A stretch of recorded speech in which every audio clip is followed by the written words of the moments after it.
everybody, and welcome back to the Parent Academy.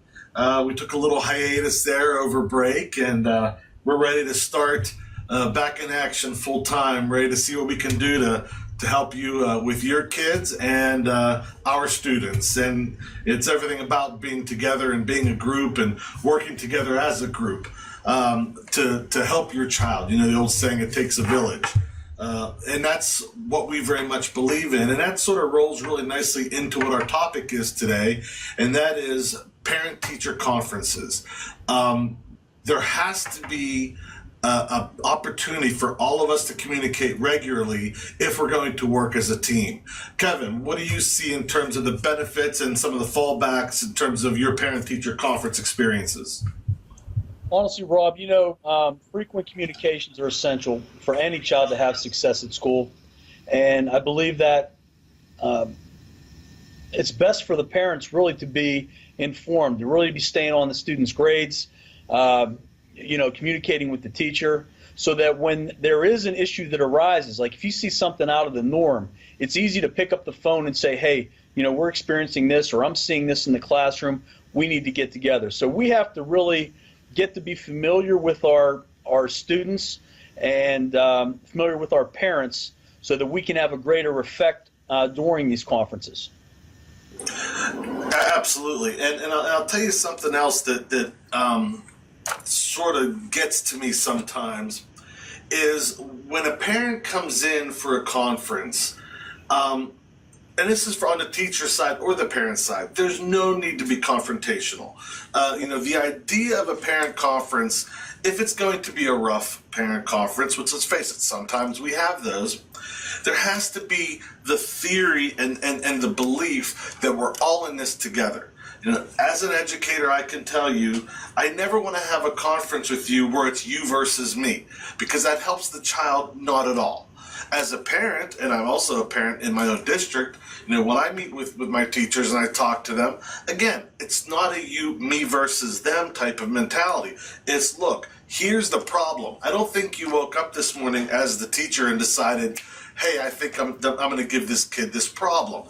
Obviously, if you're telling it to me, it's a problem. As the parent, I really have to work hard not to be defensive and just say, okay, here's the problem. Let's try to fix it now. You're the expert as the educator. I'm the expert as the parent on my child.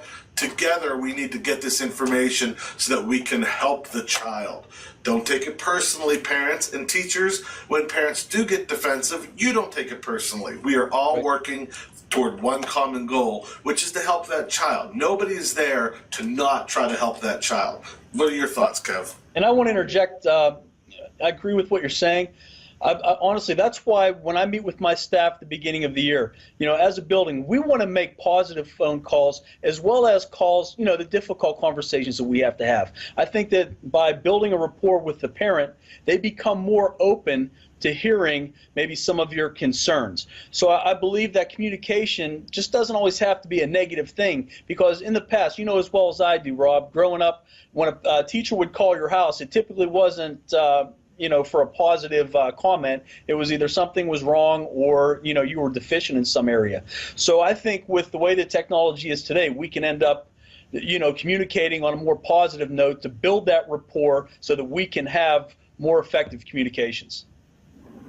Excellent point. Yeah, absolutely. We have to put the positives in there as well. And there are a lot of positives that go by unnoticed. And we really need to not do that for the sake of our kids, because they need to know that there is something positive happening as well. One thing that I find particularly interesting, Kevin, and I think maybe at my 3rd and 4th grade and your middle school level, this is something maybe we could consider. There's a growing trend in education right now to have student-led conferences where, all of the assessments, all of the information, both for social aspects and academic aspects, are gathered throughout a period of time. And then you as the parent come in and the teacher just sort of sits sits to the side, not really being a part of the conference. They're just there to help. And it's really the child and the parent, and the child telling the parent over the course of, let's say, 9 weeks, here's what I've done academically. Here's how it's been socially. Here's how I've done in math class, gym class, reading class, whatever. Obviously the teacher would have to guide some of that, but it really makes for an interesting insight when the students are held accountable, not only for their actions, but then to have to explain their actions, good or bad, to their parent. What are your thoughts on that, Kevin? And this is what's so important when we encourage our teachers to meet with the students, talk to them about their grades, talk to them about their PSSA scores, talk to them about any type of benchmark assessment, so that the student is aware why we are doing it and why, where their achievement level is. That way they are, in full understanding of what is going on in their own education. They become more vested, and so now they're able to carry on a conversation with their parent. And when the parent asks why something is the way that it is, the student actually has some type of an understanding that they can communicate. So it's not just the teacher presenting it. Like you said, it takes a village. That's, it's more of a collaboration. Excellent. One other thing that I wanted to mention before we run out of time here is teachers, or parents, take that first step to contacting the teacher and asking for a meeting. I know Kevin and I both here in our district, we want parents to reach out and ask for meetings with us. As the principal, we may not be the first stage. You may start off with the teachers, but eventually, it's okay to contact your administrators as well.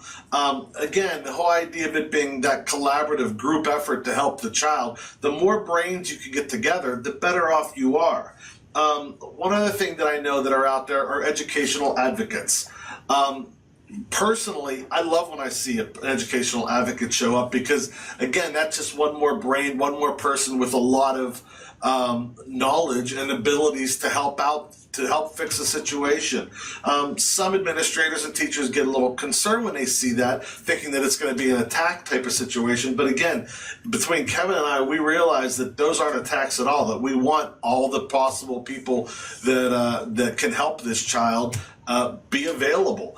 So with that in mind, I want to offer my services. If you ever get yourself in a situation where you want to get involved in a parent conference and you're just not sure how to start, or you just have a couple questions to bounce off of an educator prior to going in, I'm going to offer you too, Kevin. But Kevin and I, we would both be available for phone call, email, whatever you would need, because again, we're sort of idealists, where we believe in what we say, and we believe in the idea of helping children. So if we could be of service to you, please don't hesitate to ask. Our information will be down in the comment section below of this YouTube video.